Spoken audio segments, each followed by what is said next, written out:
Financial functions is related to the finance, ठीक है। जो लोन डिपार्टमेंट में पैसा वैसा देते हैं, रिकवरी करते हैं ना, उसी को हम लोग कहते हैं फाइनेंस। तो यहाँ पर कैसा है कि आपने एक बैंक से जाके लोन लिया 2 लाख रुपए का, ठीक है, आईफोन 15 प्रो खरीदने के लिए ना, ठीक है। सो आईफोन 15 प्रो खरीदने के लिए आपने 2 लाख का लोन लिया। टैली में डैशबोर्ड, यस। सो टैली में डैशबोर्ड नहीं, तो यहाँ पर 2 लाख का लोन लिया। हाँ, तुमने 15 प्रो खरीदने के लिए 2 लाख का लोन लिया। सो लोन जो है सो 3 साल के लिए लिए हो, ठीक है। और रेट ऑफ इंटरेस्ट जो है ना उसका सो 5% का लगाया है। तो अब तुम जानना चाहते हो कि हर महीने का EMI कितना आएगा, ठीक है। कहीं किडनी तो नहीं बेचना पड़ जाएगा। सही बात है। तो अब इसलिए तुमने यहाँ पे लिखा इज इक्वल टू PMT, ठीक है, पेमेंट टर्म।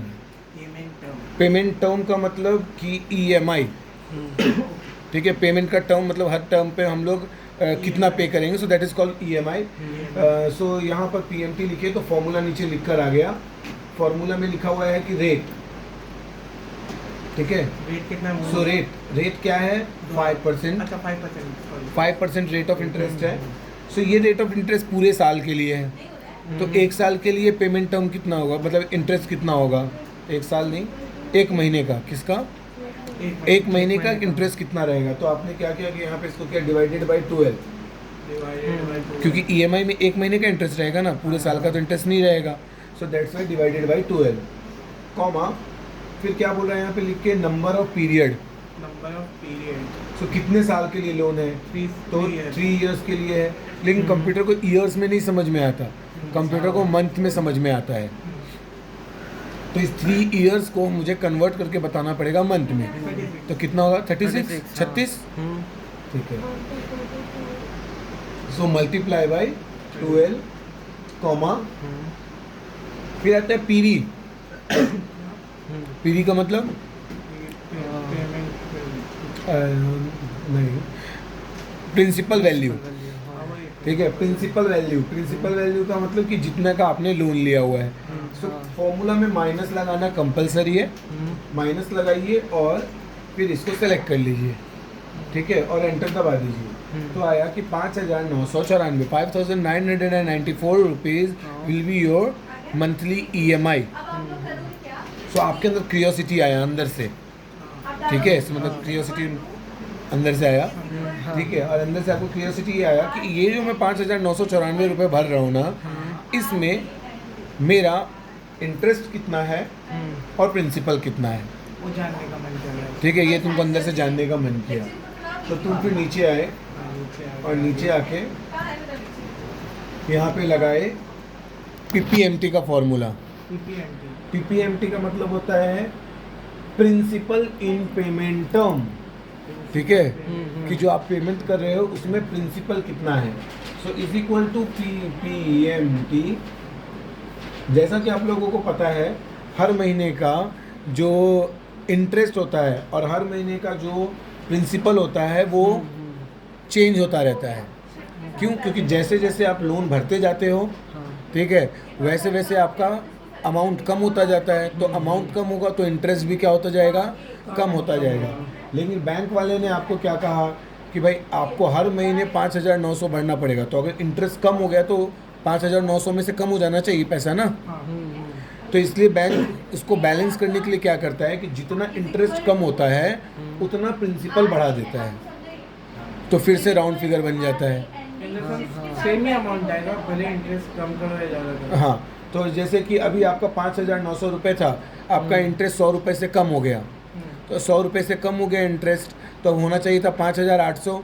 लेकिन जिधर 100 रुपये कम हुआ ना, तो प्रिंसिपल में उसने 100 रुपये ऐड कर दिया, तो फिर से 5,900 हो गए, ठीक है। तो इस तरीके से आपका लोन जल्दी भरता जाएगा, ठीक है, क्योंकि जितना ज़्यादा प्रिंसिपल रिटर्न करोगे उतना लोन जल्दी कवर हो जाएगा, ठीक है। तो अब यहाँ पर हम लोग ने PPMT लिखकर रेट पे गए और रेट पे क्लिक किए। Rate always divided by 12, comma number of period always multiply by 12। अच्छा, नंबर ऑफ पीरियड नहीं है, पहले पीरियड है सिर्फ, पीरियड कौन से महीने का ये प्रिंसिपल और इंटरेस्ट जानना है, तो मैंने ऐसा दिया कि मुझे फर्स्ट मंथ का ही प्रिंसिपल और इंटरेस्ट जानना है। सो फर्स्ट मंथ का प्रिंसिपल इंटरेस्ट, तो यहाँ पे 1 लिखे हम लोग, फिर कॉमा, फिर यहाँ पर number of period, so 3 always multiply by 12, comma, minus PV. Formula यही जो लिख के आ रहा है इसको ही फॉलो करें, ब्रैकेट वाले को फॉलो नहीं करना है। So principal value will be your 5160 rupees. Timing है आपका? लेट है भी आपको?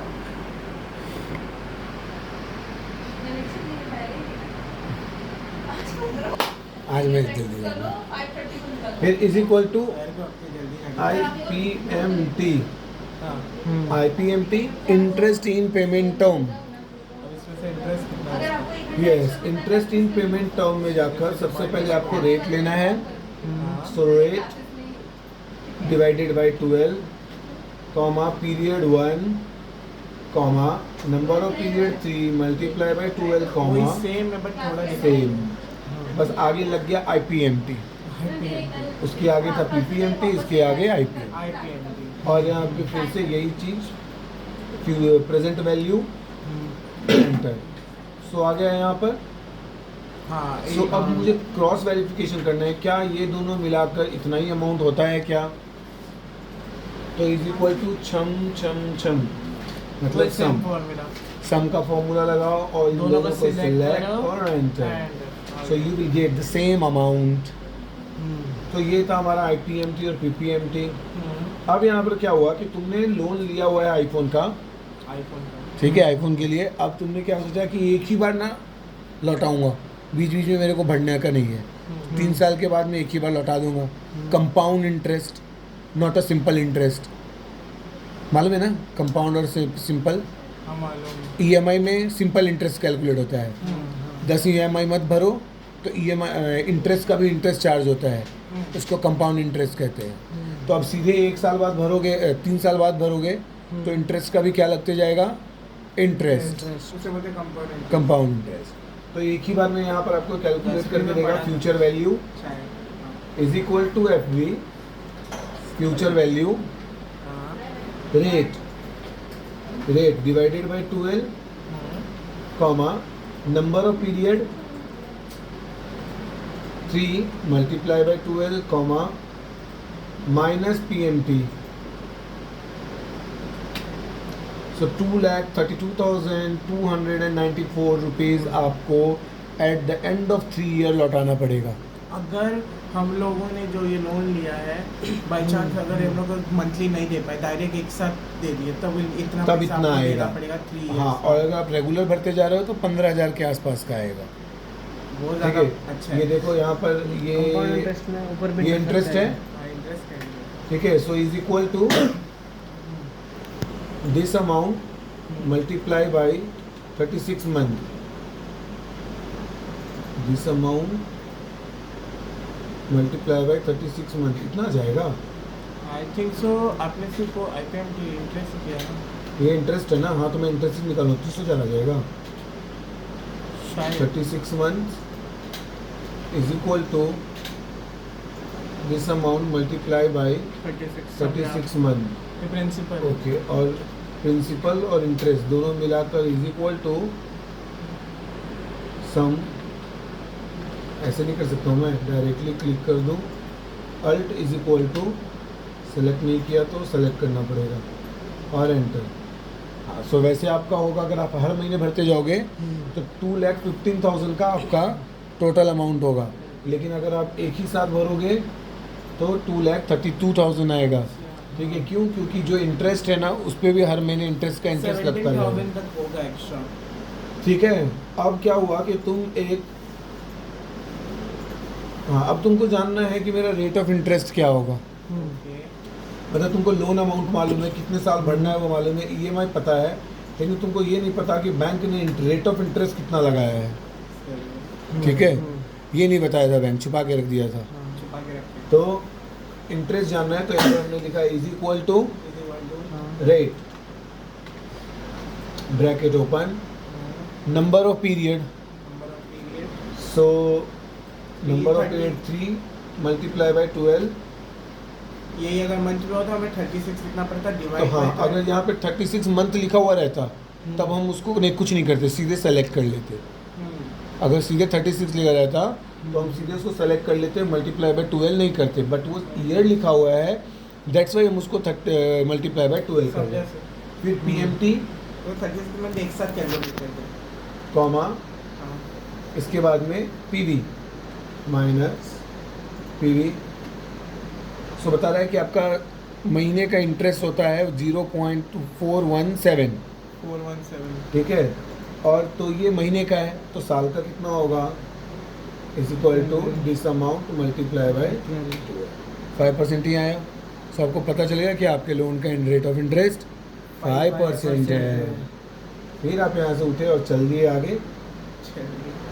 तो इस बार क्या हुआ, आपने लोन पे घर लिया था. नहीं, आपने नहीं लिया था, इसने लोन पे घर लिया था. ठीक है, अब ये लोन भर नहीं पा रहा है तो इसने क्या किया कि भाई मेरा ये 3 BHK फ्लैट है, ठीक है, इसका मैंने अभी तक का लोन 10 लाख भर दिया है, तो तू 10 लाख मुझे दे दे और ये घर तेरा हो गया, और जो EMI आएगा तू भरते रहना. इसने ऐसा तुझे बोला. तुझे भी फ्लैट अच्छा लगा, 10 लाख कैश है ले ले, अब मेरा ये फ्लैट हो गया, रजिस्ट्रेशन हो गया. लेकिन अब तुमने ये सोचा कि भाई EMI तो भरना है, लेकिन उसने तो ये बताया नहीं कि कितना भरना है. EMI बता दिया कि कितना भरना है, लेकिन कब तक भरना है ये तो बताया ही नहीं. पूरी ज़िंदगी तो भरना है क्या? तब तुमने वही जानना है कि मुझे कितने साल तक EMI भरना होगा. तो तुमने यहाँ पे लिखा इज इक्वल टू एन पर ब्रैकेट ओपन. तब तुमको ये पता चलेगा कि इसने टोटल लोन कितने साल के लिए या कितने महीने के लिए लिया था.